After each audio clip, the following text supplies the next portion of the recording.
अस्सलाम वालेकुम, hope so you are fine and doing very well. तो आज जो हमारी इंशाल्लाह लास्ट वीडियो होगी फ्रॉम द ब्रेस्ट सर्जरी, ठीक है। और इसमें जो है हमने देखना है कि भी पता नहीं क्यों आ गया। बहरहाल जो हमारा जो आज का लास्ट टॉपिक है वो है ब्रेस्ट कार्सिनोमा एंड आज जो हमने मेस्टेक्टमी को भी जो है वो देखना है कि व्हाट इज मेस्टेक्टमी। तो breast carcinoma, what is breast carcinoma? It is a breast tumour and it is the most common cause of death in the middle age women, ठीक है। It is the most common cause of death in middle age women, ठीक है। सिर्फ इतनी सी बात याद रखनी है। उसके बाद इसकी काजेज जो है उन पर हमने गौर करना है कि what are the most important causes for the breast cancer, ठीक है। तो काजेज पर आ जाओ सबसे पहले। तो एज जो है वो डिपेंड करती है। ये जो कार्सिनोमा है ये रेयरली होता है बिफोर 20, ठीक है। और ये जो अगर हम 9 डिकेड ऑफ द लाइफ की बात करें तो ये अबाउट 20% ऑफ द वुमेन जो है उनमें ब्रेस्ट कैंसर होता है लाजमी, ठीक है। उसके बाद आ जाओ एज की बात होगी। उसके बाद आ जाओ तो फैमिली हिस्ट्री की। आगे हम जेनेटिक्स में देखेंगे डिटेल के साथ। लेकिन यहाँ पर हम बात करते हैं कि जो most of the breast carcinomas होते हैं वो या तो फेमिलियल होते हैं या तो वो स्पोरेडिक होते हैं। अगर फैमिली हिस्ट्री है तो वो फेमिलियल कहलाते हैं। और फेमिलियल में भी जो है वो 2 जीन्स की म्यूटेशन हो सकती है, या तो बरका 1 म्यूटेशन हो सकती है या बरका 2 की म्यूटेशन हो सकती है। नेक्स्ट स्लाइड में हम देखेंगे जेनेटिक्स है क्या। उसके बाद स्पोरेडिक है। ये जो कंट्रीब्यूशन है ये अबाउट 10% है। और स्पोरेडिक जो मोस्ट कॉमन जो कह सकते हो कि जेनेटिक म्यूटेशन होती हैं वो स्पोरेडिक होती हैं। और ये 90% जो है आपके ब्रेस्ट कैंसर जो है वो ड्यू टू स्पोरेडिक म्यूटेशंस की वजह से जो है आपको देखने को मिलते हैं, ठीक है। उसके बाद तो जेंडर जो है जारी बात है ब्रेस्ट फीमेल ब्रेस्ट में है तो जो वुमेन्स हैं वो यहाँ पर बाजी ले जाती हैं एज कम्पेयर टू मेल्स। और मेल जो है उनमें भी ये होने के चांसेस है अबाउट 0.5%, मीनिंग दैट अगर 200% 200 में 200% है, ठीक है, उनमें से जो 1% है अगर वो मेल हुआ तो उसको जो है वो कैंसर होगा। बाकी 199 वुमेन्स को जो है वो ब्रेस्ट कैंसर होगा, ठीक है। ये बस हम एक एजम्पशन के तौर पर जो है वो देख रहे हैं, ठीक है। उसके बाद आ जाओ तो हार्मोनल इफेक्ट्स, ठीक है। कौन से आप सबको पता है एस्ट्रोजन एंड प्रोजेस्टेरोन का जो इफेक्ट होता है आपके ब्रेस्ट पर, आपके ओवरीज वगैरह पर, ठीक है, एंडोमेट्रियम वगैरह पर। तो उसकी वजह से भी जो है आपको प्रोलॉन्ग एक्सपोजर अगर हो तो आपको कैंसर हो सकता है। प्रोलॉन्ग एक्सपोजर क्यों हो सकता है? If there is a long menstrual cycle period, ठीक है, एक बात ये लॉन्ग मेंस्ट्रुअल साइकिल पीरियड। अब ये लॉन्ग मेंस्ट्रुअल साइकिल पीरियड से क्या मुराद? या तो अर्ली मेनार्की हो जाए, ठीक है, या लेट मेनोपॉज हो। तो ये बीच का दरमियाना जो रिप्रोडक्टिव एज है वो आप इंक्रीज कर रहे हो। रिप्रोडक्टिव एज इंक्रीज कर रहे हो मीनिंग दैट आपकी बॉडी में जो एस्ट्रोजन प्रोजेस्टेरोन का जो एक्सपोजर है वो इंक्रीज हो रहा है, ठीक है। उसके बाद नलिपेरिटी, ठीक है। वुमेन जो कि प्रेग्नेंट नहीं होती और उनमें जो ये एस्ट्रोजन प्रोजेस्टेरोन है ये सर्ज करता रहता है, ठीक है। उसके बाद ओसीपीज जो वुमेन ओसीपी लेती हैं, ठीक है, external exposure of the oestrogen, ठीक है, उनमें भी जो है वो इंक्रीज रिस्क होता है, ठीक है। कुछ फैक्टर्स हैं जो कि प्रोटेक्टिव हैं कार्सिनोमा ऑफ ब्रेस्ट में, और वो कौन कौन से हैं? वो हैं आपके प्रेगनेंसी, ठीक है। उसके बाद जो है ब्रेस्ट फीडिंग। ये दो फैक्टर जो हैं ये आपके जो है प्रोटेक्टिव फैक्टर हैं in case of carcinoma of the breast, ठीक हो गया। तो ये सारी की सारी मेन काजेज हैं, इनको आपने नहीं बोलना। तो आगे हम चलते हैं what are the genetics of that breast cancer. तो मैंने बताया कि ये तो या तो फेमिलियल होते हैं या तो ये स्पोरेडिक होते हैं। फेमिलियल ये 10% होते हैं और स्पोरेडिक ये अबाउट 90% होते हैं, ठीक है। फेमिलियल की मैंने बात की, बरका 1 म्यूटेशंस होती हैं। और ये जो आपका बरका 1 म्यूटेशंस हैं ये आपके कोलोरेक्टल कार्स कैंसर के साथ भी एसोसिएट होते हैं। ये आपके ओवेरियन कैंसर के साथ भी जो है वो एसोसिएट होते हैं। इसकी बहुत फेमस एग्जांपल हिस्ट्री में भरी हुई है एंजेलिना जोली। उसकी फैमिली में जो था BRCA1 म्यूटेशन सी हिस्ट्री थी, फैमिली हिस्ट्री थी, तो उसने जो है प्रोफिलैक्टिक मस्टेक्टमी करवा ली थी। लेकिन लेटर ऑन क्योंकि उसको BRCA1 की म्यूटेशन थी, उसने जो है ओफरेक्टमी भी करवा ली थी, प्रोफिलैक्टिक ओफरेक्टमी करवा ली थी। अगर आप ब्रेस्ट को रिमूव कर लेते हो प्रोफिलैक्टिकली जो, तो इसका मतलब ये नहीं होता कि अगर BRCA1 म्यूटेशन है तो इसका मतलब ये नहीं है कि वो ओवेरियन कैंसर से बच जाएगा, लेकिन वहाँ फिर भी चांसेस होते हैं, इसलिए उसने लेटर ऑन लाइफ जो है ओफरेक्टमी भी जो है प्रोफिलैक्टिक ओफरेक्टमी भी वो करवा ली थी। बहरहाल BRCA1 म्यूटेशन जो है वो कोलोरेक्टल कैंसर के साथ भी एसोसिएट होती है, ओवेरियन कैंसर के साथ भी एसोसिएट होती है, और आपका जो मोस्ट इंपोर्टेंट जो आपका आज का टॉपिक है वो है आपका ब्रेस्ट कैंसर। ठीक है। उसके बाद BRCA2 म्यूटेशन जो है, ये बेसिकली आपको मोस्ट कॉमनली सीन आपको नजर आती हैं इन मेल ब्रेस्ट कैंसर में, मेल ब्रेस्ट कैंसर में। ठीक हो गया। ये होगी हमारी फेमिलियल टाइप। अगर हम अब स्पोरेडिक की बात करें तो लीफोर्मेनी सिंड्रोम हम देखेंगे। What is Li Fraumeni syndrome? तो लीफ रेमनी सिंड्रोम होता है due to mutation in P53 gene, and your P53 gene is a guardian of all the genes. आपकी बॉडी में जितने भी कैंसर होते हैं, अबाउट 70% जो बॉडी में कैंसर है, उनमें ये जीन म्यूटेट लाजमी हो रहा है। इस जीन का रोल क्या है हम जेनेटिक्स में डिटेल में देखेंगे कि यार रोल है, लेकिन मोटा मोटा अगर मैं आपको बताऊं, this is your cell cycle. यहाँ पर जो है दो चेक पॉइंट्स होते हैं, और ये जो चेक पॉइंट्स होते हैं इन पर एक चौकीदार बैठा हुआ था, बुरा आदमी होता है, और वो होता है आपका P53। अभी जो P53 है, इसने जो है किसी भी एबनॉर्मल एक्टिविटी को जो है वो नजर रखनी होती है। अगर डीएनए डैमेज आए, ठीक है, तो ये उसको कहेगा you have to reshape your DNA. ठीक है, आप अपना डीएनए जो दोबारा बनाओ, ये वापस उसको भेज देता है सेल को। अगर दोबारा दोबारा डैमेज होगा, तो मैंने पहले बात की थी कि बुढ़ा आदमी होता है, ठीक है, it's a guardian of all the gene, दादा बोलते हैं ये, ठीक है, तो ये चिर जाते हैं, जब चिर जाते हैं तो डैट इंड्यूस द अपोप्टोसिस। ठीक है, तो अल्टीमेटली वो जो डीएनए डैमेज वाला सेल होता है उसकी अपोप्टोसिस हो जाती है, वो कैंसर में तब्दील नहीं होता। हाँ, लेकिन अगर ये चुक ही खत्म हो जाए, यहाँ पर ये बंदा जो बैठा हुआ है यही ना रहे, तो ये डीएनए डैमेज जो है ये आगे फर्दर प्रोसीड हो जाएगा, ठीक है, इसकी रेप्लिकेशन हो जाएगी, तो आपके सेल जो है वो साइज में ग्रो करते जाएंगे, that will leads to cancer. और about 70% of your all body cancers, उसमें जो P53 जो है उसकी म्यूटेशन जो है वो लाजमी होती है। अब लीफरमैनी सिंड्रोम क्या है? लीफरमैनी सिंड्रोम में मैंने बताया गया इसमें जो है P53 की म्यूटेशन होती हैं, ठीक है।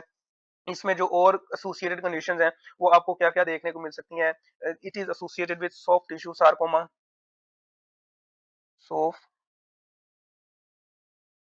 टिश्यू सार्कोमा, ठीक है। उसके बाद इसमें जो है ऑस्टियोसार्कोमा हो सकता है, ऑस्टियो सार्कोमा हो सकता है।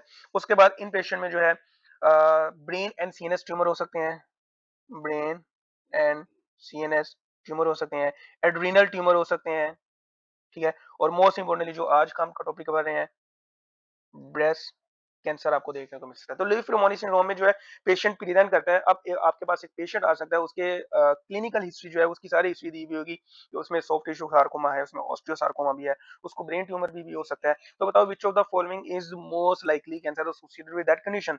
तो वहां पर ब्रेस्ट कैंसर का अगर ऑप्शन है, you have to go for that option. ठीक है। अच्छा, ये था हमारा लीफर सिंड्रोम। उसके बाद जो है एक है कॉर्डन डिजीज या कॉर्डन सिंड्रोम हम इसको कहते हैं।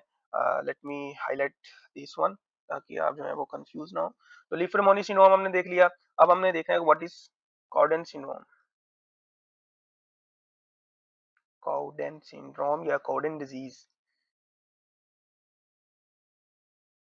Basically it occurs due to the mutation in germ line gene, जो कि P10 होता है। P10 की म्यूटेशन हो जाती है इसमें, जो कि जर्म लाइन में होता है, ठीक है। और ये जो है म्यूकोकिटीन, इसके एसोसिएटेड फीचर्स क्या है? जो आपने मोस्ट इंपोर्टेंट बात याद रखनी है, म्यूकोक्यूटेनियस लीजन्स। और ये 90% पेशेंट जो कि कॉर्डन डिजीज के साथ आते हैं उनमें म्यूकोक्यूटेनियस लीजन्स होती हैं। क्लिनिकल केस जब आपके पास आएगा तो म्यूकोक्यूटेनियस लीजन का जो है वो कीवर्ड या बज़वर्ड आपको लाजमी देखने को मिलेगा। हो ही नहीं सकता कि कॉर्डन डिजीज का जो केस है वो इस कीवर्ड के बगैर आ जाए। तो म्यूकोक्यूटेनियस लीजन जो है उसका लाजमी जिक्र होगा। उसके बाद और कौन कौन सी जो है इसके साथ कंडीशन एसोसिएट होती है? मैक्रोसेफेली होती है, ठीक है। उसके बाद जो है इसमें आपको हेमाटोमा देखने को मिल सकता है, ठीक है। थायराइड कैंसर देखने को मिल सकता है, एंडोमेट्रियल कार्सिनोमा जो है वो देखने को मिल सकता है। थायराइड, एंडोमेट्रियल, और आज का जो टॉपिक पढ़ रहे हैं हम, ब्रेस्ट कैंसर, ये आपको देखने को मिल सकता है। तो ये थी हमारी जेनेटिक्स में जो हमने क्या-क्या देखा, हमने फ़ेमिलियल टाइप ऑफ कैंसर देखे, हमने स्पोरेडिक टाइप ऑफ देखे। मोस्ट कॉमनली जो है वो आपके स्पोरेडिक टाइप होते हैं, ठीक है? फ़ेमिलियल टाइप में हमने BRCA1 म्यूटेशंस देखे, हमने BRCA2 म्यूटेशंस देख ली, ठीक है? और इसके बाद जो है आपका एस्ट्रोजन एंड प्रोजेस्टेरोन पॉज़िटिव, ये भी कुछ जो कुछ कैंसर्स हैं वो एस्ट्रोजन पॉज़िटिव होते हैं, कुछ जो है वो पीआर पॉज़िटिव होते हैं, प्रोजेस्टेरोन पॉज़िटिव होते हैं, कुछ जो है वो HER2 रिसेप्टर जो है वो पॉज़िटिव होते हैं, कुछ तीनों ही नेगेटिव होते हैं, ट्रिपल नेगेटिव जिसको हम कहते हैं। तो ये भी जो है क्लासिफिकेशन आपको पता होना चाहिए कि एक्चुअल में ये है क्या? Let me clear this talk. अच्छा, इसमें क्या होता है कि एस्ट्रोजन एंड अच्छा, जब अब इन कैंसर सेल की जब बायोप्सी करोगे ना, तो आपको सेल से पता लग जाएगा कि आया कि ये एस्ट्रोजन प्रोजेस्टेरोन रिच पॉजिटिव है या ये HER2 न्यू रिसेप्टर पॉजिटिव है। वो कैसे पता चलेगा? वो इस तरह से पता चलेगा कि ये जो एस्ट्रोजन प्रोजेस्टेरोन होते हैं, इनका जो रिसेप्टर्स होते हैं वो न्यूक्लियस में होते हैं। हमने जब स्टेरॉयडल हार्मोन पढ़ा था, तो स्टेरॉयडल हार्मोन्स पढ़े थे, तो उनका जो रिसेप्टर थे वो न्यूक्लियस में प्रेजेंट होते हैं, ठीक है? तो इसमें क्या होता है कि if cancer is ER positive or either PR positive, you will see on biopsy of the cancer cell, आपको ब्राउन न्यूक्लियस नजर आएगा। Let me draw a cell, ठीक है? आपको जो है ब्राउन न्यूक्लियस जो है वो नजर आएगा in case of if that cancer is ER positive और पीआर पॉजिटिव। ठीक है? क्यों ब्राउन न्यूक्लियस नजर आएगा? बिकॉज ऑफ ईआर पॉजिटिव और पीआर पॉजिटिव के जो एस्ट्रोजन एंड प्रोजेस्टेरोन के जो रिसेप्टर होते हैं वो न्यूक्लियर रिसेप्टर्स होते हैं। Why? Because these are nuclear receptors, ठीक है? दूसरी बात, अगर पेशेंट जो है आपके पास आ जाए HER two neu receptor positive, तो इसके जो रिसेप्टर्स होते हैं आपके मेम्ब्रेन रिसेप्टर्स होते हैं, और इसमें जो है आपकी मेम्ब्रेन जो है वो ब्राउन कलर की नजर आएंगी, ठीक है? तो ये है हर्ट्यूनी रिसेप्टर। तो इस तरह आप जब बायोप्सी कर लेते हो, तो आपको पता आप डिस्टिंग्विश कर सकते हो कि आया पेशेंट जो ईआर पॉजिटिव, पीआर पॉजिटिव है या ईआर2 पॉजिटिव है, या अगर तो ब्राउनिश न्यूक्लियस भी नहीं है और ब्राउनिश मेम्ब्रेन भी नहीं है, तो that means that is a triple negative cancer and that is too dangerous, ठीक है? अब हम देख लेते हैं कि अगर हम बात करें हार्मोनल की जेनेटिक्स पर, तो कौन-कौन से कैंसर आपको देखने को मिल सकते हैं? The first one is your ER PR positive and HER2 new negative, ठीक है? उसके बाद आपको जो है ट्रिपल पॉजिटिव देखने को मिल सकता है, मतलब कि ईआर पीआर पॉजिटिव आपको देखने को मिल सकते हैं, और आपका जो है HER2 न्यू है, ये भी आपको पॉजिटिव देखने को मिल सकता है। उसके बाद तीसरा जो है, तीनों की तीनों जो है वो नेगेटिव आपको देखने को मिल सकते हैं, ठीक है? और ये वर्स्ट प्रोग्नोसिस के साथ जो है वो आ जाता है, और इसको जो है एच इसमें जो है वर्स्ट प्रोग्नोसिस के साथ आता है, ठीक है? और एक चौथा जो है वो टोटली जो है वो HER2 न्यू रिसेप्टर पॉजिटिव होता है। इसको हम HER2 एनरिच्ड कैंसर भी कहते हैं। तो ये था हमारा सारा का सारा रिलेटेड टू द कैंसर के, उसमें क्या-क्या हो सकता है, क्या-क्या नहीं। नेक्स्ट स्लाइड पर हम जाएँ तो क्लासिफिकेशन है। क्लासिफिकेशन में जो हमने देखा है कि या तो कैंसर नॉन इन्वेसिव होते हैं या तो कैंसर इन्वेसिव होते हैं, ठीक है? नॉन इन्वेसिव, इन्वेसिव, ठीक है? नॉन इन्वेसिव की अगर हम बात करें, तो नॉन इन्वेसिव में 2 कैंसर हमने देखने हैं, और उनका नाम है DCIS ductal carcinoma in the situ, ठीक है? और LCIS lobular carcinoma in the situ, ठीक है? अब ये कैंसर का मतलब क्या है? नॉन इन्वेसिव का मतलब ये है कि दिस इज योर डक्ट, ठीक है?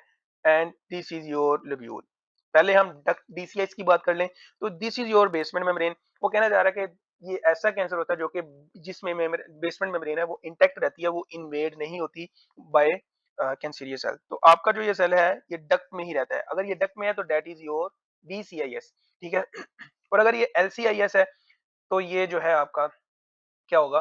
ये आपका होगा LCIS, ठीक है? लोब्यूल्स में आपका जो है कार्सिनोमा ये जो ट्यूमर है देखने को मिल सकता है। अभी जो LCIS है, ये मल्टीफोकाई भी हो सकता है, ये डिफ्यूज भी हो सकता है। अगर डिफ्यूज होगा तो एक आपको सिंगल मैच नजर आएगा, लेकिन अगर ये आपको मल्टीफोकाई के साथ नजर आए, तो ये डिफरेंट डिस्क्रीट जो है वो ट्यूमर्स हो सकते हैं, ठीक है? उसके बाद एलसीआईएस में आपने जो एक बात याद रखनी है वो ये बात रखनी है, there is a loss of eek hearing, ये बात नहीं आपने बोलनी, ठीक है? इन्वेसिव की बात करें तो इन्वेसिव में जो है आपका मोस्ट कॉमनली आपके जितने भी ब्रेस्ट कैंसर है उनमें जो 80% ऑफ द कैंसर है वो इन्वेसिव डक्टल कार्सिनोमा, ठीक है? डक्टल कार्सिनोमा और ये जो है वो 80% जो है जिन पेशेंट्स को होता है ब्रेस्ट कैंसर के साथ जो पेशेंट आते हैं उनमें 80% जो कैंसर डायग्नोज होता है वो इन्वेसिव डक्टल कार्सिनोमा होता है, ठीक है? उसके बाद इन्वेसिव लोब्यूलर कार्सिनोमा जो है ये 15% के साथ आ जाता है, बाकी बचे 5%। तो 5% में जो आपने बातें याद रखनी है, मेड्यूलरी कार्सिनोमा याद रखना है, कोलेट कार्सिनोमा याद रखना है, ठीक है? Medullary carcinoma, colloid carcinoma, inflammatory breast disease and Paget disease of the breast, ठीक है? Paget disease is always associated with DCIS, जो कि हमने जब हमने पहला लेक्चर किया था तो उसमें हमने इसको एक्जिमा के साथ देखा था पेजेड डिजीज को, तो उसमें हमने इसको डिटेल के साथ किया था। बहरहाल इनवेसिव में आपने कौन-कौन से याद रखने हैं? इनवेसिव में एक तो आपने इन्वेसिव ये तो आपका याद करना बनता है, इन्वेसिव लोब्यूल, ठीक है? उसके बाद ये जो 2 बाकी हैं, inflammatory breast of the cancer and the Paget disease, इनको आपने नहीं बोलना बिकॉज़ ऑफ इनमें से क्वेश्चन जो है आ जाता है। मेडुलरी कैंसर, फिलेरिया इतने इंपॉर्टेंट नहीं है, इनको हमने करना भी नहीं है। बहरहाल इन्फ्लेमेटरी ब्रेस्ट कैंसर इसको आपने देख लेना है, पेजेड डिजीज हमने ऑलरेडी डिस्कस कर लिया हुआ है। आज के टॉपिक में हम इन सबको जो है वो डिस्कस कर लेंगे बारी-बारी, ठीक है? अब आ जाओ इसके क्लिनिकल फीचर्स, कैंसर के ओवरऑल क्लिनिकल फीचर्स क्या हैं? वो ये है कि दिस इज ब्रेस्ट, ठीक है? और ब्रेस्ट का जो लंप आपको मोस्ट कॉमनली जो है देखने को मिलता है वो अपर आउटर क्वाड्रेंट में जो है वो देखने को मिलता है, ठीक है? ओवरऑल कहीं भी हो सकता है, मल्टीफोकैलिटी भी हो सकती है, मल्टीसेंटेरिक भी हो सकता है। मल्टीफोकैलिटी का मतलब है एक ही क्वाड्रेंट में मल्टीपल ट्यूमर्स होने, मल्टीसेंट्रिक का मतलब है कि डिफरेंट कंपार्टमेंट्स या डिफरेंट क्वाड्रेंट्स को जो है वो इन्वॉल्व करना, दैट इज मल्टीसेंटेरिक, ठीक है? आगे हम इसका देखेंगे रोल क्या है, ठीक है? बिकॉज़ ऑफ अगर तो मल्टीसेंटेरिक या मल्टीफोकैलिटी के साथ आ जाए तो उसमें आप ब्रेस्ट कंजर्विंग सर्जरी नहीं कर सकते, ठीक है? हम देखेंगे कि एक्चुअल में ब्रेस्ट कंजर्विंग सर्जरी होती क्या है। तो आपको पहला फीचर जो देखने को मिलता है वो क्या देखने को मिलता है? Lump in upper outer quadrant, ठीक हो गया? उसके बाद आपको निप्पल रिट्रैक्शन देखने को मिल सकती है। कौन सी? सर्कमफेरेंशियल, ठीक है? निप्पल डिस्चार्ज आपको देखने को मिल सकता है, ठीक है? और निप्पल डिस्चार्ज ब्लडी हो सकता है, ठीक है? उसके बाद आपको मेटास्टैटिक सिम्पटम जो है वो देखने को मिल सकती है और मोस्ट कॉमनली जो आपने याद रखनी है बोन पेन्स। बोन पेन जो आपने याद रखनी है वो क्यों बोन पेन में मेटास्टेस करता है? बिकॉज़ ऑफ आपके जो लिम्फ नोड्स हैं, ठीक है? या ये वाटसन प्लेक्सिस का यहाँ पर रोल होता है, वाटसन प्लेक्सिस का जो कि आपके वर्टिब्रा की सप्लाई होती है, ठीक है?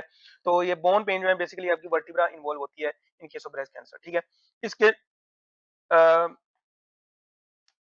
इसका लिम्फ नोड या लिम्फेटिक ड्रेनेज क्या है? तो एक्सिलरी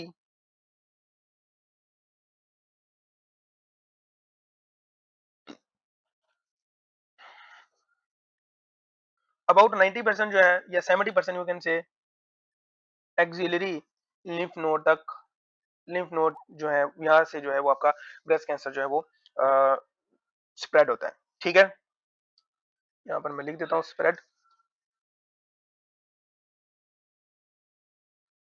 बाकी आपके जो है वो इंटरनल मेमिलरी लिम्फ नोड्स हैं, वहां तक स्प्रेड हो सकता है, ठीक है? ये दो आपने याद रखने हैं, बाकी और भी हैं, सुप्राक्लेविकुलर लिम्फ नोड्स हैं, ठीक है?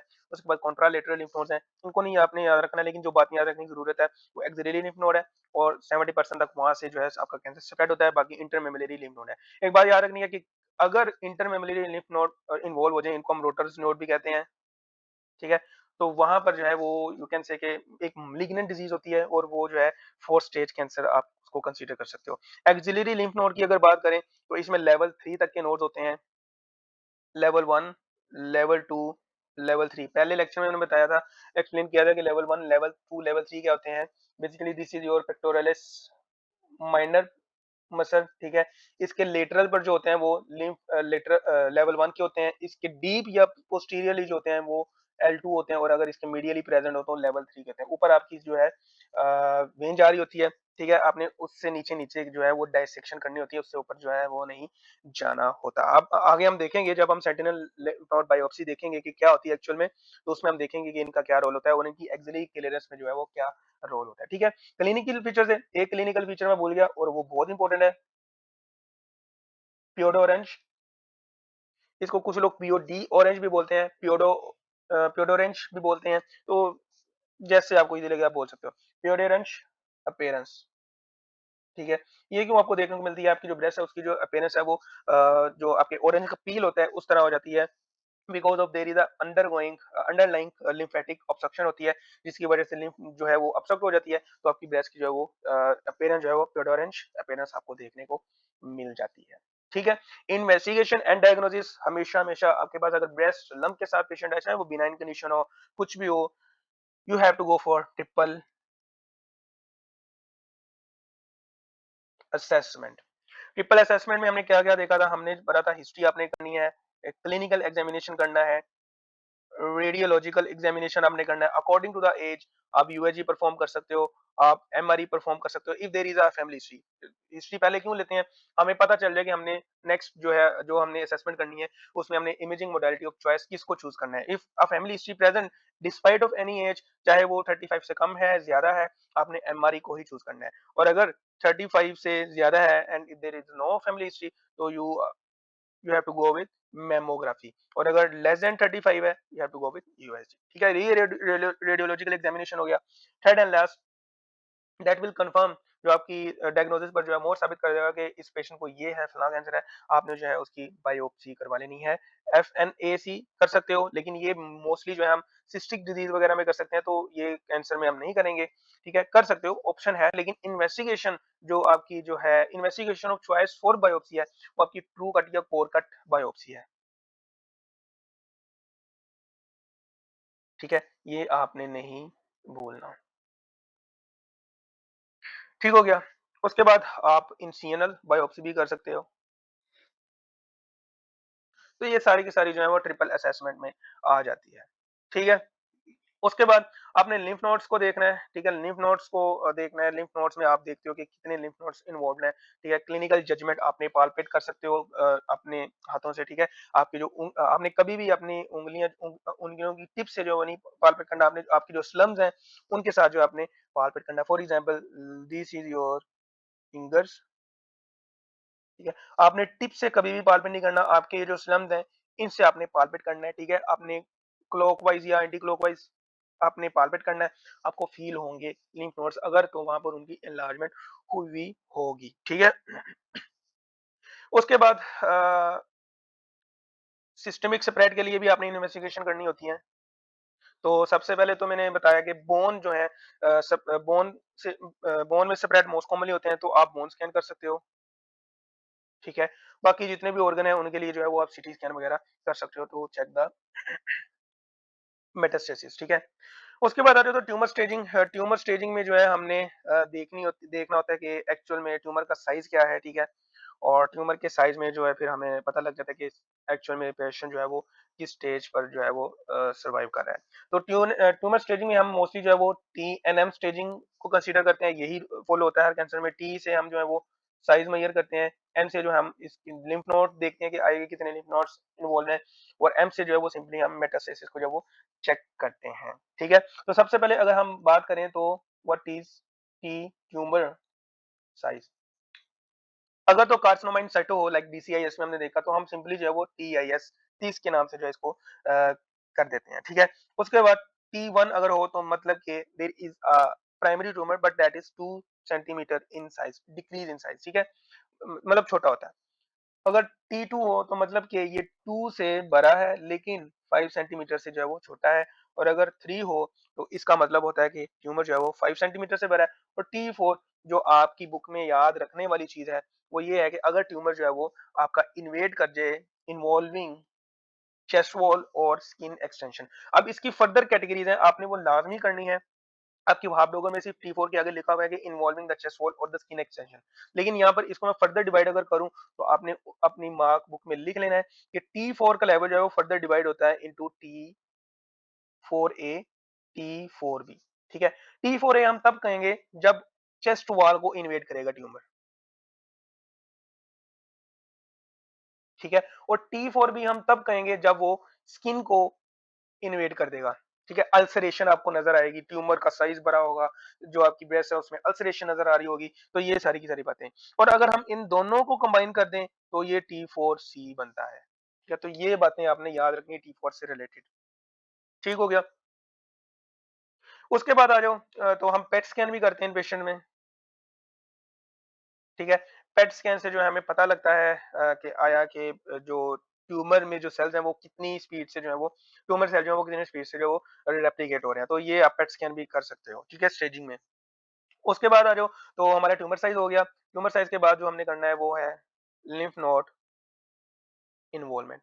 एक बात याद रखनी है कि जितनी बार एन लिम्फ नोड इन्वॉल्वमेंट होती है वो इप्सिलेटरल होती है, बिकॉज ऑफ ये एक साइड का ही कैंसर होता है, तो हमेशा जो है लिम्फ नोड जो है वो कैंसीरियस साइड पर जो है वो इन्वॉल्व होती है, इसलिए हम इसको इप्सिलेटरल ही यूज करेंगे। आपने अपना कंसेप्ट बिल्ड करना है, रट्टा नहीं लगाना, ठीक है, कि यार हमेशा इप्सिलेटरल है क्या है ब्ला ब्ला, क्योंकि जब बंदा एक रफ रीडिंग करता है तो बंदा जो है वो एग्जॉस्ट हो जाता है, फिर उसको कुछ समझ नहीं आती, ठीक है। तो N0 का मतलब है नॉन लिम्फ नोड, N1 का मतलब है पाल्पेबल लिम्फ लिम्फ नोड जो कि मोबाइल भी हैं और वो इप्सिलेटरल भी हैं, ठीक है। N2 का मतलब है पाल्पेबल लिम्फ नोड, लेकिन वो हैं आपके फिक्स्ड हैं और वो भी इप्सिलेटरल है, ठीक है। N3 का मतलब है कि आपके जो इंटरनल मेमोरी नोड्स हैं वो इन्वॉल्व हो चुके हैं, इंटरनल मेमोरी लिम्फ नोड। इसलिए मैंने पीछे बताया कि आपके जो रोटर्स नोड हैं वो अगर इन्वॉल्व हो तो ये मेलिग्नेंसी ये लास्ट स्टेज को है वो मोस्टली जो है प्रेजेंट करते हैं, थर्ड या फोर्थ स्टेज को जो है प्रेजेंट करते हैं, ठीक है। तो ये लिम्फ नोड इन्वॉल्वमेंट होगी, इप्सिलेटरल होती है सब कंडीशंस में, ठीक है।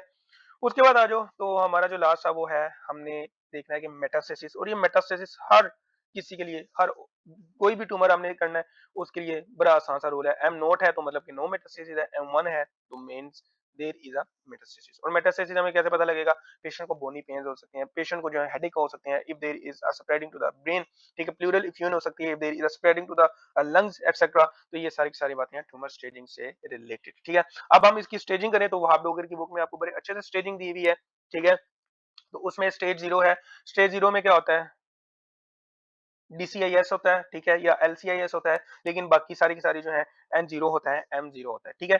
स्टेज 1 में आपको क्या देखने को मिलता है, स्टेज 1 में जो है आपको T1 देखने को मिलता है, N0 देखने को मिलता है और M0 आपको देखने को मिलता है।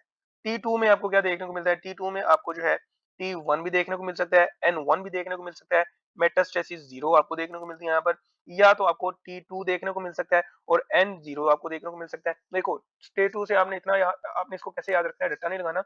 अगर स्टेज 2 में T1 इन्वॉल्वमेंट है, ठीक है, तो यहाँ पर N1 इन्वॉल्वमेंट होगी, लेकिन अगर T2 साइज है तो यहाँ पर जो है वो N इन्वॉल्वमेंट नहीं होगी, ठीक है। प्लस ये या तो ये T3 भी हो सकता है। स्टेज 3 में आ जाए तो स्टेज 3 में जो है आपको T3 हमेशा मिलेगा, ठीक है। आपने स्टेज 3 से याद रख लेना इसको, ठीक है।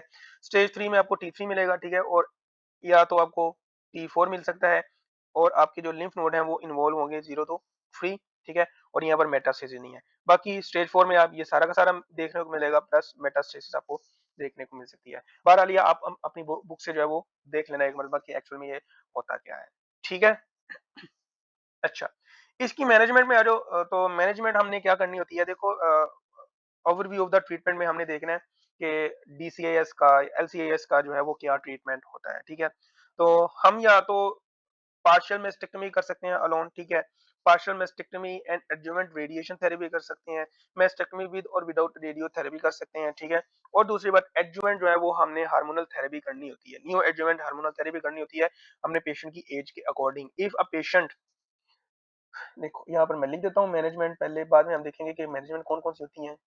या तो हम पार्शियल मेस्टेक्टमी अलोन करते हैं, या हम पार्शियल मेस्टेक्टमी प्लस रेडियोथेरेपी करते हैं, जो कि आपका ब्रेस्ट कंजर्विंग सर्जरी प्रोसीजर है बेसिकली। या तो हम पार्शियल मेस्टेक्टमी करते हैं, ठीक है? विद और विदाउट रेडियोथेरेपी, प्लस हम साथ में इन पेशेंट को थेरेपी देते हैं, नियो एडजुवेंट हार्मोनल थेरेपी। वो डिपेंड करती है कि वुमेन की एज क्या है। If a woman is post menopausal और if a woman is pre menopausal. जो भी वुमेन रिप्रोडक्टिव एज की होती हैं, उनमें जो एस्ट्रोजन का सोर्स होता है वो दो सोर्स होते हैं। एक तो आपकी ओवरीज होती हैं, ठीक है? और एक होती है आपकी पेरिफेरल कन्वेयन, ठीक है?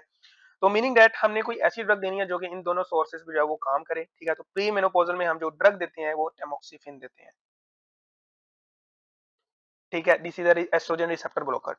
तो ओवरी चाहे जितना मर्जी एस्ट्रोजन प्रोड्यूस करता रहे, टैमोक्सिफिन ने रिसेप्टर पर जाके उसके इफेक्ट को ब्लॉक कर देना है, चाहे वो पेरिफेरल कन्वेयन से आ रहा है, चाहे वो ओवरी से आ रहा है। अगर पोस्ट मेनोपॉजल वुमेन में कैंसर डायग्नोज हुआ है, तो उसमें जो हमने नॉट टैमोक्सिफिन नहीं देना, उसमें जो हम एरोमेटेज इनहिबिटर देते हैं, because of एरोमेटेज is an enzyme that is responsible for the कन्वेयन of peripheral कन्वेयन of the oestrogen, ठीक है? तो हमने सिर्फ और सिर्फ उस पेरिफेरल कन्वेयन को जो है इनहिबिट करना है। तो इसमें जो है एरोमेटेज इनहिबिटर दे सकते हैं। इसमें आपके आ जाते हैं एनेस्ट्राजोल, आ जाता है लेट्रोजोल, आ जाता है एक्सिमेस्टिन, आ जाता है हेट्राजोल, एक्सिमेस्टिन वगैरह, ये सारी की सारी ड्रग आ जाती हैं, ठीक है? तो ये हमने इस तरह से जो है वो मैनेजमेंट जो है इनमें करनी होती है। ठीक हो गया? अब आ जाओ कि व्हाट इज़ सर्जरी, ठीक है? क्योंकि हमारा सर्जरी का टॉपिक है, तो हमने इसमें देखना है कि एक्चुअल में हम इन पेशेंट में कौन-कौन सी सर्जरी जो है वो परफॉर्म कर सकते हैं। तो सबसे पहले जो आज हमने देखनी है कि वो देखनी है कि what is breast conserving surgery.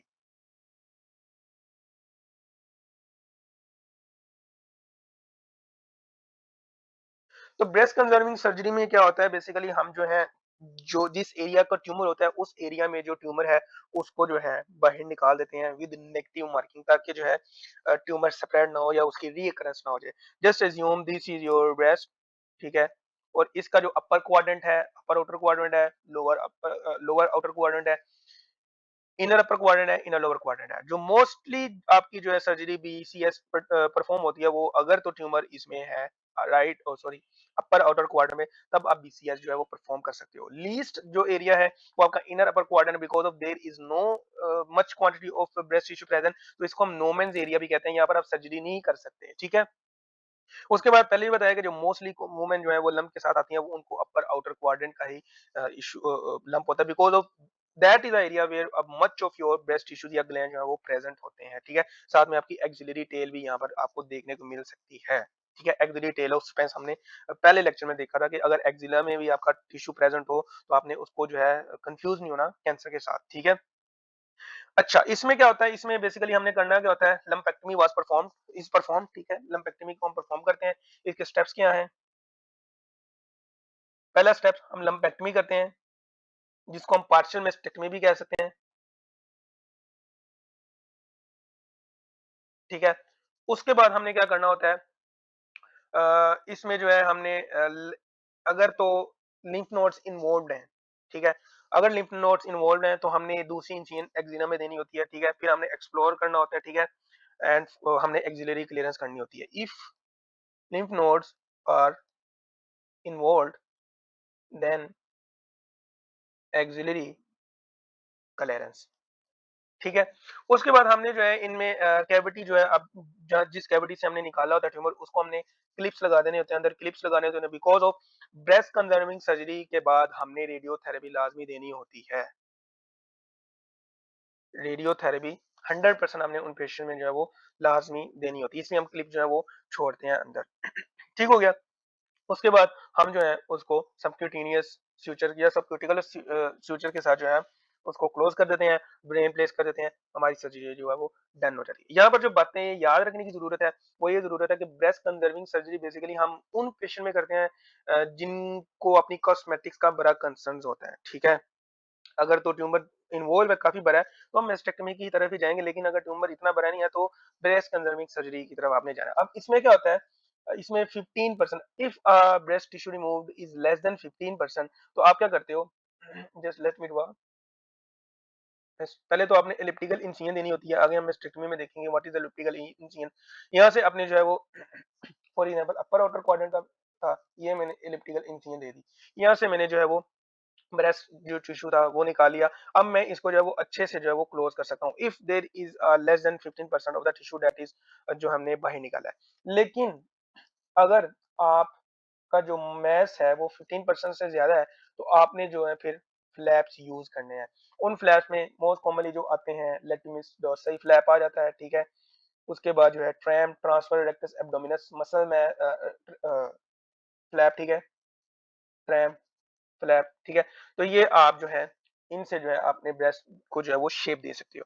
Tram का एक साइड इफेक्ट है वो ये है कि आप चूंकि ये आपके एब्डोमिनल मसल वॉल से आप लेते हो तो आपको जो है फ्यूचर में इंसिनल हर्निया के चांसेस जो है इंक्रीज रिस्क ऑफ इंसिनल हर्निया आपको देखने को मिल सकता है। तो that is all from breast conserving surgery.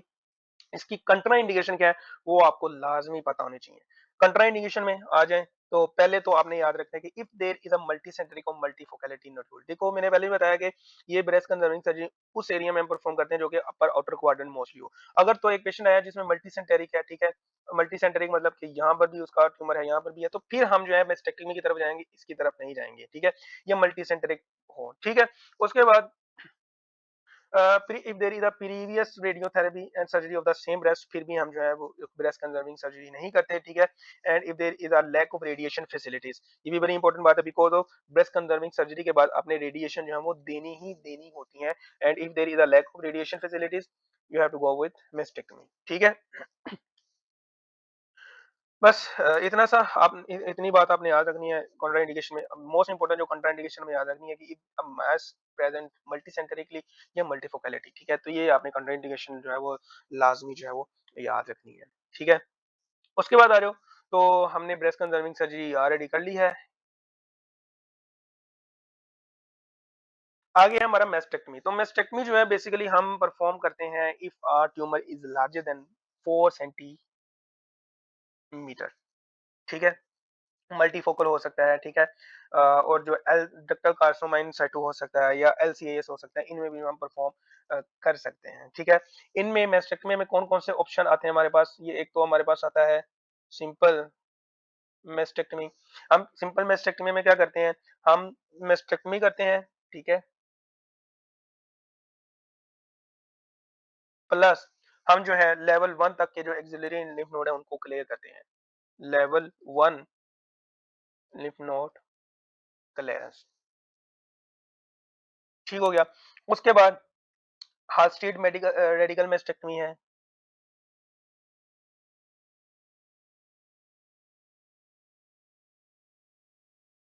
इसमें हम क्या करते हैं, इसमें हम पूरी ब्रेस्ट को बाहर निकालते हैं, ठीक है।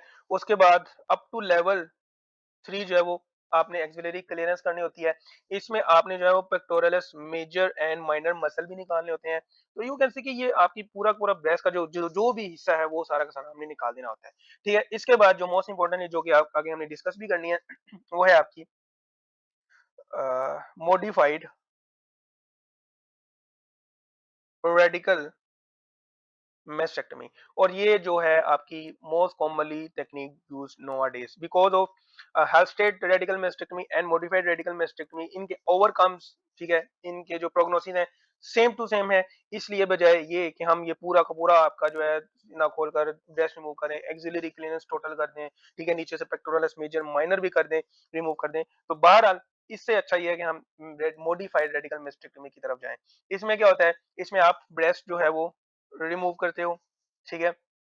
इसमें जो है आप जो है फिशा ऑफ द एक्जिला भी रिमूव करते हो, ठीक है, ऑल फैट, ठीक है।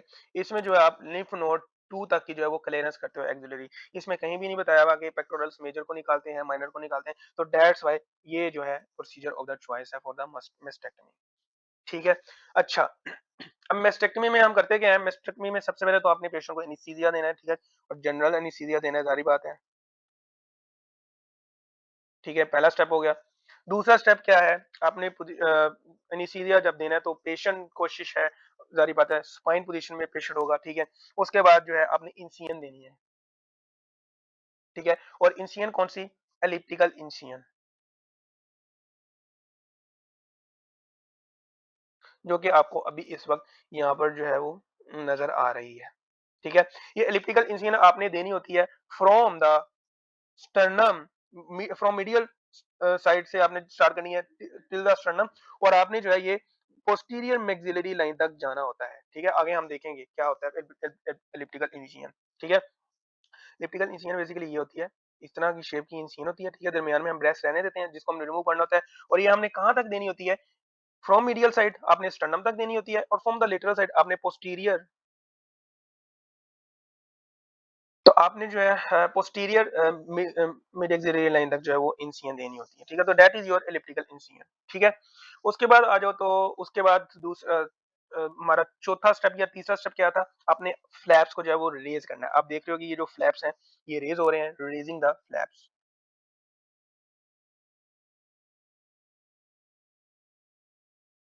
ठीक है। ये आपका जो है वो सुपीरियर फ्लैप है, ठीक है। इसको आपने अप टू द क्लेविकल तक लेके जाना होता है, this is your inferior flap, ठीक है। इसको आपने जो आपका जो रेक्टस एब्डोमिनस मसल है उस तक लेके जाना है। यहाँ पर भी आप देख रहे हो कि आपकी जो इंसियन है वो मीडियल टिल द स्टर्नम है, और यहाँ पर आप देख रहे हो कि आपकी जो इंसियन है इसकी, ये आपकी पोस्टीरियर मिड एक्सिलरी लाइन तक इंसियन है। तो that is your raising the flap.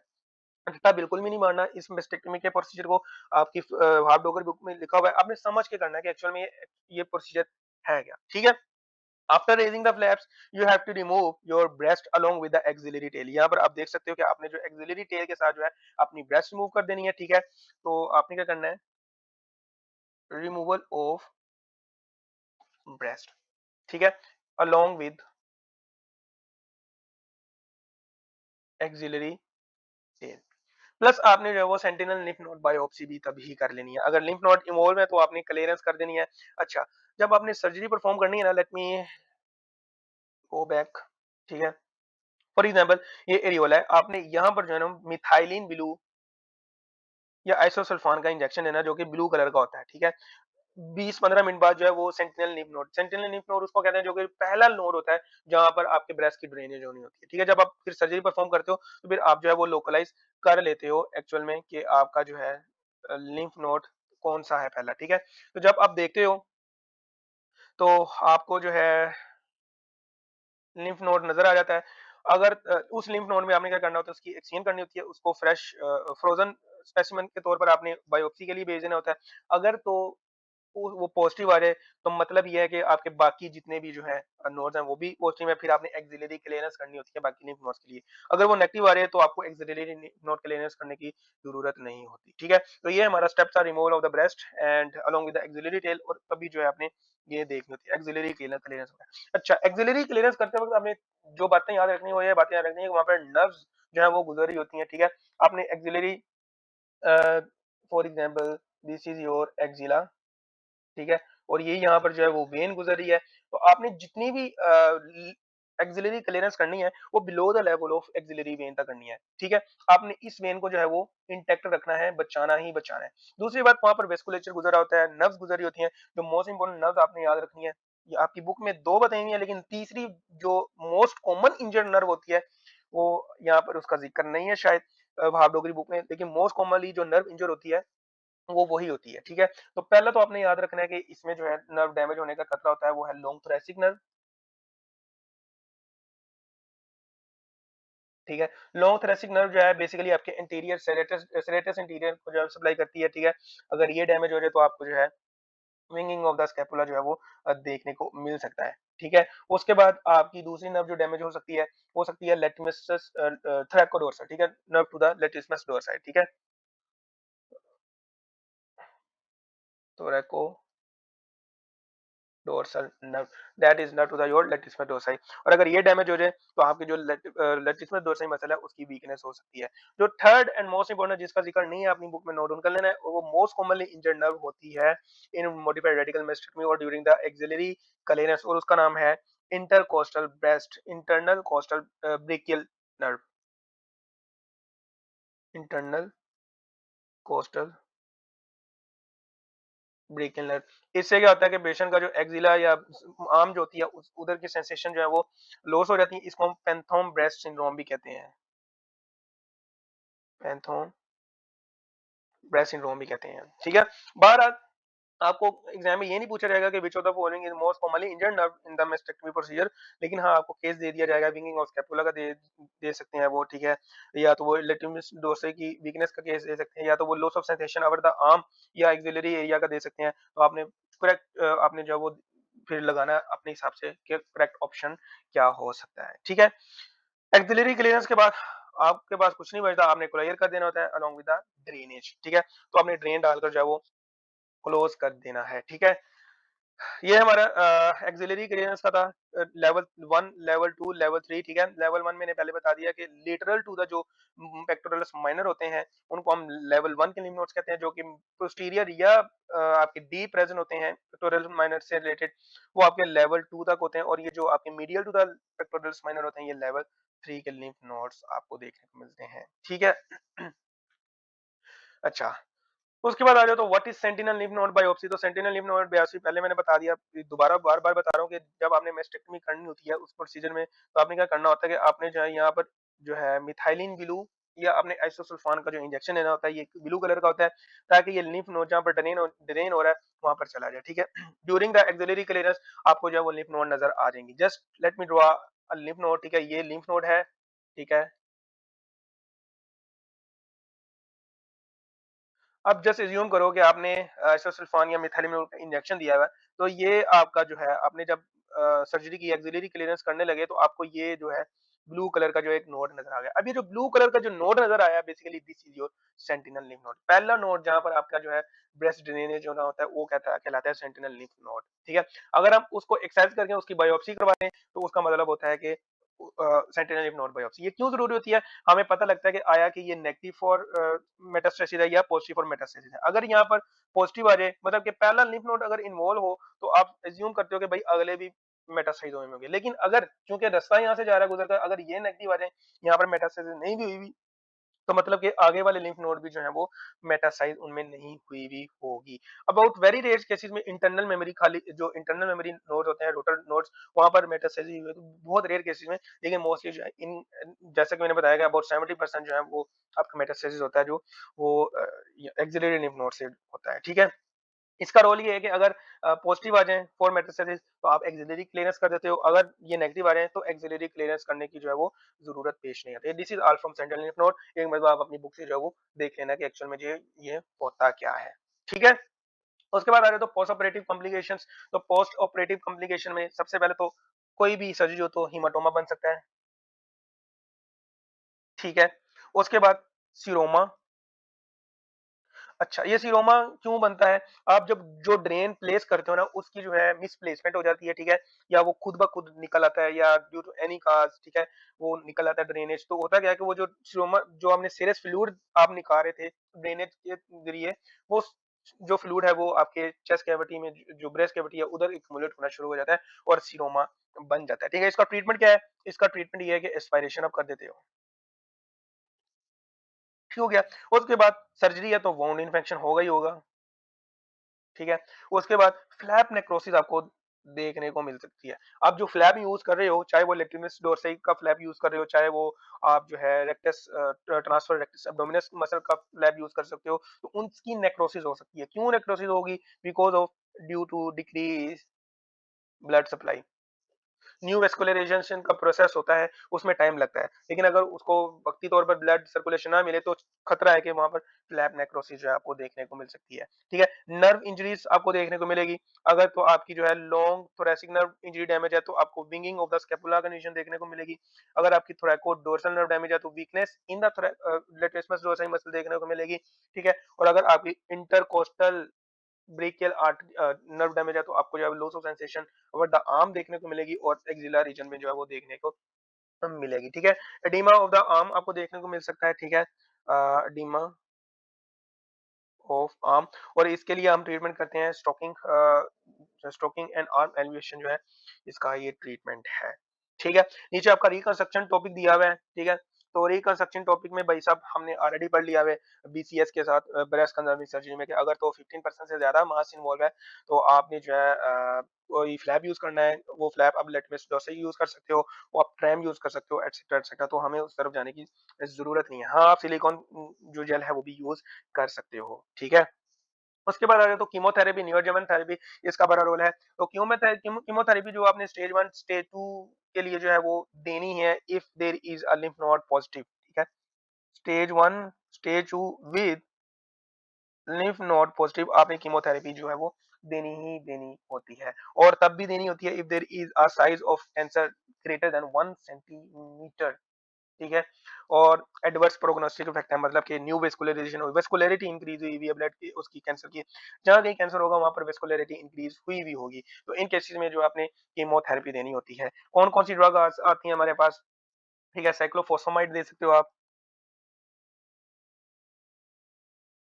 ठीक है? 5 फ्लोरोयूरासिल, ये हर जगह ही यूज हो जाती है, 5 फ्लोरोयूरासिल, ठीक है? उसके बाद जो डॉक्सोरिबोसन, मॉडर्न थेरेपेटिक ड्रग्स आई हुई हैं उसमें आपने याद रखना है डॉक्सोरिबोसन ड्रग याद रखनी है। उसके बाद टेक्सेन जो है, न्यू एजेंट्स हैं, उसमें जो आपने एक ड्रग याद रखनी है ट्रस्टोजोमाब, ठीक है? और इसकी की अगर हम बात करें तो इसको हम हरकेप्टिन या हरसेप्टिन कहते हैं, ठीक है? और ये जो है आपने देनी होती है हर 2 न्यू पॉजिटिव पॉजिटिव के पेशेंट्स में, ये लाजमी देनी है। इसका एक साइड इफेक्ट आपने याद रखना है कि ट्रस्टोजोमाब का एक साइड इफेक्ट है वो है कार्डियक फेलियर जो है वो करवा सकता है, ठीक है? तो ये साइड इफेक्ट आपने लाजमी याद रखना है। ये हमारी कीमोथेरेपी, न्यू एडजुवेंट थेरेपी में आपने according to ER PR positive को देख लेना कि पेशेंट में ईआर पॉजिटिव कैंसर है या नहीं। अगर पीआर पॉजिटिव है तो फिर आपने पेशेंट की जो है वो एज को देखना है, ईआर पीआर पॉजिटिव, ठीक है? अगर तो वो प्री मेनोपॉज है तो आपने उसको जो है वो टैमोक्सिफेन दे देनी है, जिसको हम सर्म भी कहते हैं, ठीक है? और अगर वो पोस्ट मेनोपॉजल है, जो कि हम ऑलरेडी डिस्कस कर चुके हैं, तो आपने जो उसको सिर्फ और सिर्फ एरोमेटेज इनहिबिटर दे देने हैं, जिसमें एनेस्ट्रोजोल, लेट्रोजोल, एक्सिमेस्टिन वगैरह वगैरह ये आते हैं, ठीक है? वो क्यों देने हैं, पोस्ट मेनोपॉजल में हम एरोमेटेज क्यों देते हैं, प्री मेनोपॉजल में टैमोक्सिफेन क्यों देते हैं, वो मैंने ऑलरेडी पीछे जो है वो बता दिया है। ठीक हो गया?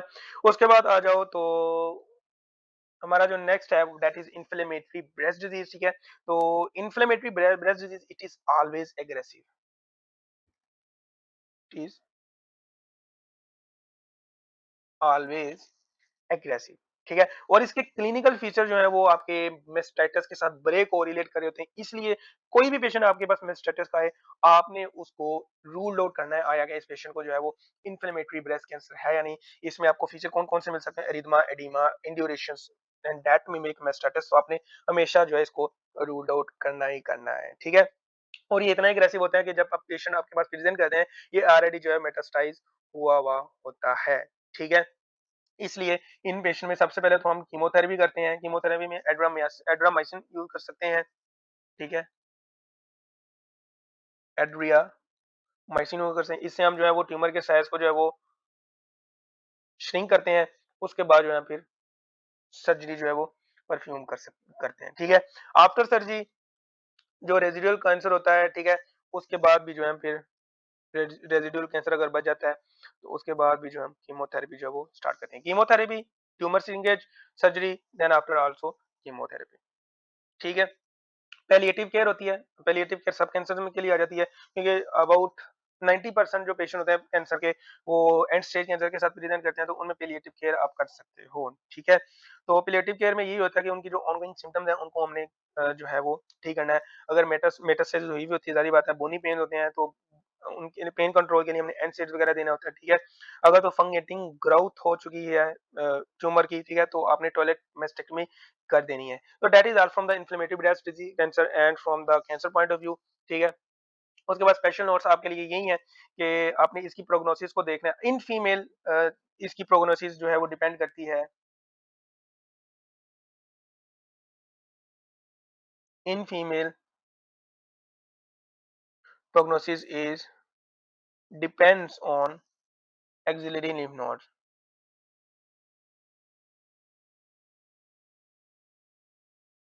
ठीक है? तो ये बातें जो है आपने याद रखनी है। उसके बाद आपने screening for the breast cancer आपने देखनी है, ईयरली मेमोग्राम जो आपने करने होते हैं, ईयरली मेमोग्राम जो है वो रिकमेंड है अवर 40 इयर्स ऑफ एज, ठीक है? और क्लिनिकल ब्रेस्ट एग्जामिनेशन जो है वो एवरी 3 ईयर जो है आपने करना होता है for women in 20s and 30s and yearly for women 40 and above etcetera etcetera. तो ये बात आपने मेमोग्राम के लिए भी याद रखनी है कि हमने ईयरली मेमोग्राम करना होता है आफ्टर 40 इयर्स, रिकमेंडेड है। ठीक है।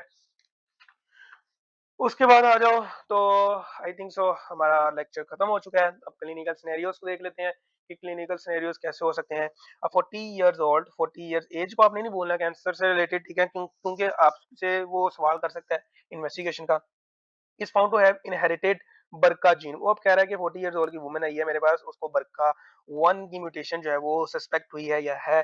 She is diagnosed with breast cancer, ठीक है, she is diagnosed with breast cancer. The genetic changes significantly increases her lifetime risk of developing which of the following। तो बरका 1 में हमने कौन कौन से कैंसर पढ़े थे? हमने पढ़े थे कोलोरेक्टल कैंसर हो सकता है, या तो साथ में उसको ओवेरियन कैंसर हो सकता है। तो इन ऑप्शन में lung cancer, thyroid cancer, bone cancer, ये तीनों ही नहीं बनते। तो आपका जो ऑप्शन बनता है वो बनता है ओवेरियन कैंसर। ठीक है। दूसरा clinical scenario, what is a gold standard diagnostic approach comprising clinical examination, 1 point imaging and tissue sampling 3। ये आपका जो है वो ट्रिपल असेसमेंट है। और यहाँ पर ऑप्शन भी है व्हाट इज ट्रिपल असेसमेंट, ठीक है, फॉर सस्पेक्ट ब्रेस्ट कैंसर। उसके बाद आपका जो है अ पेशेंट अंडरगोज लंपेक्टमी, ठीक है, लंपेक्टमी मतलब कि पार्शियल मेस्टेक्टमी भी हम इसको कहते हैं, partial mastectomy for early stage breast cancer followed by whole breast radiation therapy, what is the overall surgical strategy is called। वो कह रहा है कि हमने पार्शियल मेस्टेक्टमी की बाद में जो है हमने उसकी जो होल ब्रेस्ट की जो है वो रेडिएशन थेरेपी की। तो ये प्रोसीजर कौन सा है? मॉडिफाइड रेडिकल मेस्टेक्टमी नहीं, मॉडिफाइड रेडिकल मेस्टेक्टमी में हम जो है ब्रेस्ट रिमूव करते हैं, axillary fat and facial remove करते हैं, उसके साथ साथ जो है अप टू लेवल 2 तक की जो है वो हम एक्सिलरी क्लीयरेंस भी करते हैं। तो ये नहीं हो सकता है। रेडिकल मेस्टेक्टमी ये भी नहीं है, ठीक है, ये वैसे भी हम इतना परफॉर्म नहीं करते। सिंपल मेस्टेक्टमी नहीं, इसमें हमने होल ब्रेस्ट को रिमूव करना होता है। हमने ब्रेस्ट कंजर्विंग सर्जरी में पढ़ा था कि हमने रेडियोथेरेपी जो है वो रिमूवल के बाद देनी ही देनी होती है। तो दिस इज योर आंसर, ठीक है। Which of the following is an absolute contraindication to perform breast conserving surgery? तो tumour size of 2 centimetre large आप कर सकते हो, ठीक है। पेशेंट अंडर एज आप तब भी कर सकते हो। Family history of breast cancer आप तब भी कर सकते हो। व्हाट इज, जो मैंने आपको बताया था कि मोस्ट इंपोर्टेंट आपने नहीं बोलना, but that is multi centric और मल्टीफोकलिटी, ठीक है। आप इसमें जो है वो नहीं परफॉर्म कर सकते। आप फिर जो है वो आपने जो है मॉडिफाइड रेडिकल मेस्टेक्टमी की तरफ जाना होता है। नेक्स्ट देखते हैं, तो नेक्स्ट क्या है? नेक्स्ट है during radical mastectomy axillary nerve dissection, a patient develops a winged scapula postoperatively due to the weakness in serratus anterior muscle, वो भी बता दिया। which of the following is nerve likely to be injured? तो यहाँ पर जो है वो long thoracic nerve आपका जो है राइट आंसर है, ठीक है। उसके बाद आ जाओ तो following axillary surgery, a patient complains of numbness and sensory loss along the medial aspect of upper arm. देख रहे हो sensory loss along the numbness, ठीक है। which nerve is most like commonly sacrificed or injured to clear level 1 2 axillary nodes? वो थ्रैकोडोर्सल नहीं है भाई, long thoracic नहीं है, मीडियल पेक्टोरल नहीं है। तो यहाँ पर मैंने बताया था इंटरकोस्टोब्रेकियल नर्व जो है ये मोस्ट कॉमनली इंजर्ड नर्व है, और इसका जो है केस आपको इस तरह से दिया जा सकता है, ठीक है। उसके बाद आ जाओ तो व्हाट ड्यूरिंग, ये दोबारा से आ गया, ये स्लाइड रिपीट हो गई है। आगे आ जाओ, which patient profile represent the strongest indication for considering bilateral prophylactic mastectomy। देखो यार, प्रोफिलैक्टिक मेस्टेक्टमी हम उन पेशेंट्स में करते हैं जिनकी फैमिली हिस्ट्री होती है, ठीक है। तो यहाँ पर देख सकते हैं कि 45 years old with sporadic, sporadic नहीं, स्पोरेडिक 90% है लेकिन फैमिली हिस्ट्री नहीं है, लो ग्रेड ये भी नहीं, स्पोरेडिक का जिक्र आ गया तो नहीं, प्रोफिलैक्टिक नहीं करते हम। A 30 years old woman with a non deleterious BRCA 1 2 mutation and a strong family history. तो हमारा जो ऑप्शन है हमें मिल गया है वो है ये वाला, ठीक है।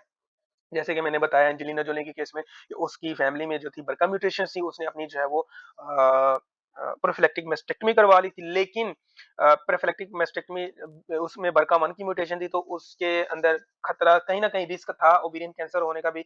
उसने लेटर ऑन इन लाइफ ओफ्रेक्टमी भी, प्रोफिलैक्टिक ओफ्रेक्टमी भी करवा ली थी, ठीक है। बाकी ऑप्शन तो बनते ही नहीं है। उसके बाद आ जाओ तो that is your USL style case, वैसा कह सकते हो, लेकिन आपको जब एक समझ आ जाए चीज तो जितनी बड़ी स्टेटमेंट हो आपको मजा आता है पढ़ने का, ठीक है। अब 48 years old woman undergo routine screening mammogram that reveals 1.2 1.5 centimetre speculated मास। मैंने पहले भी बताया कि ये जो malignant कैंसर होते हैं ना, ये वेल सर्कमस्क्राइब नहीं होते हैं। ये स्पेकुलेशंस आपको देखने को मिलती है। फॉर एग्जांपल वेल सर्कमस्क्राइब जो है वो हमेशा बिनाइन कंडीशन होती है। इसमें क्या होता है, आप स्पेकुलेशन नज़र आती है। स्पेकुलेशन मतलब कि इन्वेजन हुई हुई होती है, ठीक है? बेसमेंट मेम्ब्रेन जो है वो इंटैक्ट नहीं रहती, तो इन्वेजन आपको देखने को मिल सकती है। एसोसिएटेड विद प्लियोमॉर्फिक माइक्रोकैल्सिफिकेशन, तो ये भी एक कीवर्ड है मैलिग्नेंट डिजीज का कंडीशन का कि माइक्रोकैल्सिफिकेशन देखने को मिलती है। As compare to benign condition में आपको मैक्रो देखने को मिलती है, ठीक है? इन द लेफ्ट ब्रेस्ट, ठीक है? She undergoes a core biopsy which confirm invasive, ये बात होगी इन्वेसिव की बात हो रही है, जो कि मोस्ट कॉमन आपका है अबाउट 70% जो है ब्रेस्ट कैंसर वुमेन जो प्रेजेंट करती है वो इन्वेसिव के साथ ही प्रेजेंट करती है। इन्वेसिव की बात हो रही है मतलब कि इसने कंफर्म कर दिया कि that is a malignant tumour. Oestrogen receptor positive, progesterone receptor positive and HER2 negative, ठीक है? She is choose to undergo breast conserving surgery lumpectomy with sentinel of lymph node biopsy. Final pathology confirmed 1.5 centimeter invasive ductal carcinoma with clear margins, no ink on the tumor, and 0 to 3 sentinel lymph node involved, zero lymph node involved. What is the most appropriate next step in the comprehensive management of this patient? ठीक है, वो कह रहा है आपने जो बातें गौर करनी है ना, वो ये गौर करनी है, oestrogen receptor and progesterone receptor positive, ठीक है? HER2 नेगेटिव है। अगर HER2 पॉजिटिव होता तो साथ में हमने जो है इसको न्यू एडजुवेंट थेरेपी में हमने जो है हम 48 इयर्स ओल्ड है तो हम इसमें एनेस्ट्राजोल दे सकते थे, ठीक है? कौन सी ड्रग दे सकते थे हम इसमें? हम जो है एरोमेटेज इनहिबिटर दे सकते हैं, ठीक है? हिस्ट्री दे करके उस वुमन को जो मेनोपॉज हो चुका है या नहीं, ठीक है? तो ऑप्शन क्या है मैनेजमेंट में, आपने देखना है कि modified radical mastectomy with axillary lymph node dissection, no, no, ठीक है? होल ब्रेस्ट रेडिएशन थेरेपी, ठीक है? Followed by adjuvant endocrine therapy. देखो इस पेशेंट में हमने ब्रेस्ट कंजर्विंग थेरेपी की है, ठीक है? आप देख सकते हो कि 1.5 सेंटीमीटर का ट्यूमर है, तो इसमें हमने जो है वो बीसीएस परफॉर्म किया है। तो बीसीएस के बाद जो है उसने बताया भी है कि यहाँ पर ब्रेस्ट कंजर्विंग सर्जरी, ठीक है? उसने यहाँ पर बता दिया हुआ है। तो ब्रेस्ट कंजर्विंग सर्जरी में हमने जो है वो रेडिएशन थेरेपी करनी ही करनी होती है। प्लस साथ में वो ईआर पॉजिटिव है, पीआर पॉजिटिव है, HER2 नेगेटिव है, तो आपने जो है followed by adjuvant endocrine therapy. और यहाँ पर जो आपने मोस्ट कॉमनली जो न्यू एडजुवेंट एंडोक्राइन थेरेपी करनी है वो आपने एरोमेटेज इनहिबिटर देने हैं, और उसमें जो है वो एनेस्ट्राजोल आ जाता है, लेट्राजोल आ जाता है, एक्जिमेस्टिन आ जाता है। हाँ, अगर यहाँ पर HER2 पॉजिटिव होता तो आपने साथ में जो है वो हर्सेप्टिन जो कि ट्रास्टोमाब था वो भी ऐड कर देनी थी, ठीक है? Clinical observation and image mammography, ये तो कहीं से भी मत था। तो ये था सारा का सारा आपका ब्रेस्ट कैंसर से रिलेटेड, और 3 वीडियो में जो मैंने आपको कहा था उसमें जो है आपका ये ब्रेस्ट से रिलेटेड जो सर्जरी है वो कंप्लीट कर दी है, ठीक है? और साथ में आपको जो एसोसिएटेड क्वेश्चन बनते हैं वो भी आपको करवा दें। उम्मीद है कि आपको ये जो ब्रेस्ट का लेक्चर है या ये जो टॉपिक है वो हाफ डॉगर सर्जरी से जब आप करोगे तो आपको जो है अच्छे से समझ आ जाएगा। मुझे लगा कि हमने दुआ में हमेशा याद। मिलते हैं नेक्स्ट वीडियो में जो कि I think so thyroid surgery से रिलेटेड होगी, ठीक है? तो उसमें जो हम इंशाल्लाह फर्दर आपसे मुलाकात करते हैं। अल्लाह हाफ़िज़।